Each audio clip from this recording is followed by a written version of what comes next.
Today I'm going to be bringing you some advanced tips and tricks that you need to know here in Once Human. These are going to be some more end game geared tips with some things that you might not have picked up along the way. I'm going to assume that you know the basics from this video, so I'm going to be covering things from an end game perspective. If you do find the video useful and informative, please do leave me a like and a subscribe down below.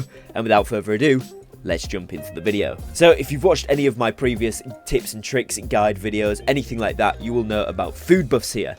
But there is also specific food buffs for weapon damage or for boosting your acid gain. For example, if we have a little look down here at the preserved deviated chops, this one is going to give you increased acid gain. But if we have a look at something like the bone-in deviated sausage, this one is going to increase your damage against bosses damage by 15%.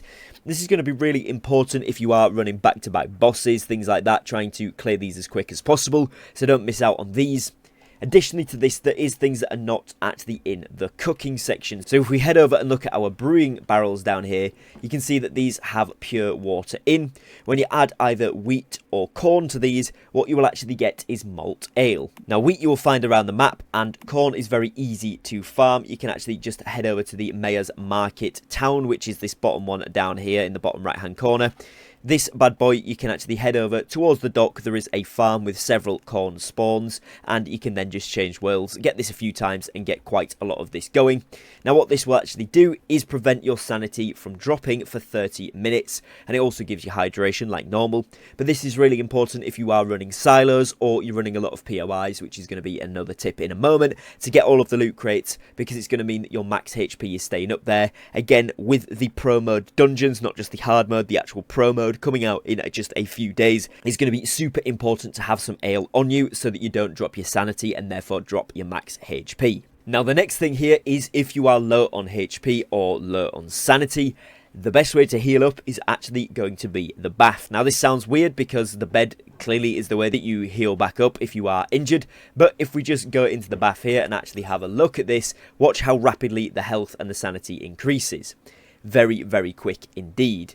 Now all you need to do for this is get the bath sorted, place it down in your base, and connect a water pipe to it. Now if, like me, you've built your bath on a platform up the top because it looks nice aesthetically, then you will of course need to remember to place down a water pump and power that water pump so that it comes from whichever your clean water supply is to get the water to the bath, and that is a very fast way to heal your sanity and health much more efficiently. Now the next thing here is going to be to use a map like this if you do want to. I'm just using an interactive Once Human map, but find yourself these Morphic crate spawns. As you can see, once you go and find a Morphic crate, what will happen is the little orange light on the back of your backpack or your cradle will start to glow rapidly. If you then press Q to scan the area, the Morphic crate will appear. It's like this little crab crate thing. Feels kind of mean to kill it, but you have to do it. You have to get the Morphic crate down. It's actually a little deviant thing there. It drops the crate onto the floor, and what this will reward you with is energy links, Stardust Source, which is actually really good, which we're going to move on to in a moment, talk about that,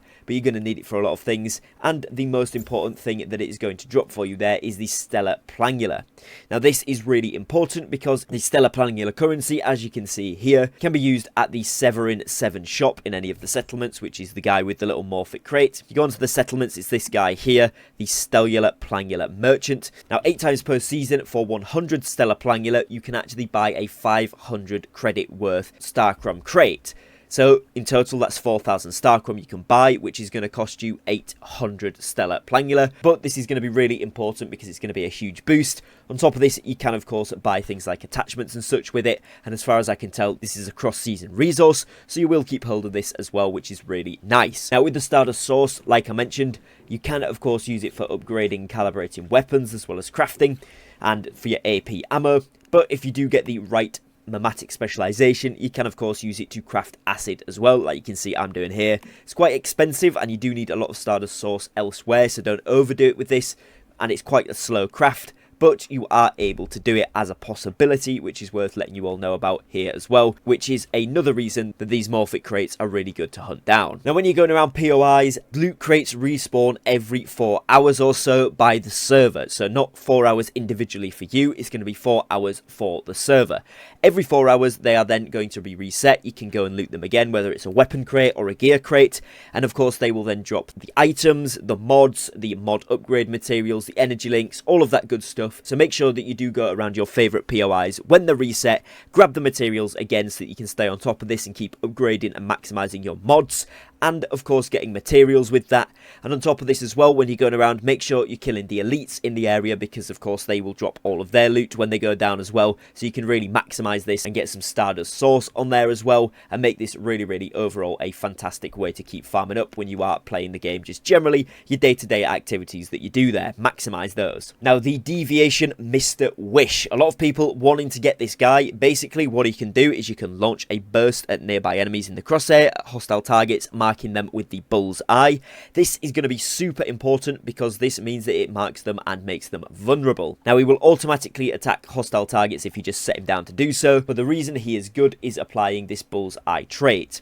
Now, of course, you can use a secondary weapon, something like the recurve crossbow here, which will apply the bullseye on a hit, or you can use the AWS bingo like this one here. Any of these options are great, but if you don't have a weak spot or a mark applying weapon, then Mr. Wish is really good to have. The way you get this guy is by going to the Sigma silo, which is literally just to the left of Deadsville right here. I did this on hard mode in order to get a level 3 Mr. Wish to drop, but you essentially do it in the alternate reality world part where you go in to fight the grabber machine boss in kind of the play area. It's a little bit of a weird environment, but this is the potential for dropping the Mr. Wish Deviation, and this guy is really useful to have for fights and in general for clearing mobs and doing whatever else you're doing. If you want to get hands on with him, that's where you need to go. Now the next thing is going to be the Sproutlet event, where the big cargo van goes across the map and it's got Sproutlets in, which basically spawns these little festering slime blobs around the map. You go to it, it's basically a PvP event where whoever gets the Sproutlet on their head can shoot the other players that don't, except from the other player that does get the Sproutlet, depending how many are around, and all the other players can try and kill the person with the Sproutlet. Essentially, you'll go down, you can revive yourself as many times as you want during this event, and if you go down with the Sproutlet on your head, you will lose it. But what you will do is gain Sproutlets for killing the player with the Sproutlet on their head, or by getting kills as the player with the Sproutlet on your head. This is a really fun little mini-game type mode that you can play here in Once Human, and what it will do is give you the opportunity to gain some Sproutlets, have a bit of fun with PvP to test out your build and things like that, but it will also give you a good amount of acid at the end of it from the loot crate as well, so definitely make sure you're maximising this one. It's going to be crucial for your progression, and you can net yourself some really cool prizes from the Sproutlet shop as well. Now, finally, here's something that a lot of people are making the mistake of, is thinking they have too many or enough energy links. As you can see, I am currently sat on 436,000 energy links. Now, this is a decent amount, but I still think I'm going to need more, and the reason for this is once you get into the stage 6 of your current seasonal progression. Now, what this actually does, if you go into your season goals section and go into the season shop at the top here, what you'll see is Starcrom crates. These are available for purchase during Season 6, and you can see here you can get 500 for 10,000, 500 for 20,000, 30,000, 40,000, 50,000, 60,000, 80,000, and 100,000. So if you add all of those together, you're going to need a fair amount of Starcrom from this, and these are just going to be an extra bit of Starcrom that you can take into the next season or use to buy another blueprint. Remember that Starcrom does carry through, but of course you're essentially going to be converting your energy links into Starcrom. Now, from what I can tell, it seems like you're just going to be able to buy one of these each per account. So you're going to be able to get one for 10,000, one for 20,000, one for 30,000. Otherwise, it doesn't make sense that it gives you the same amount of Starcrom, but just increases the energy link price.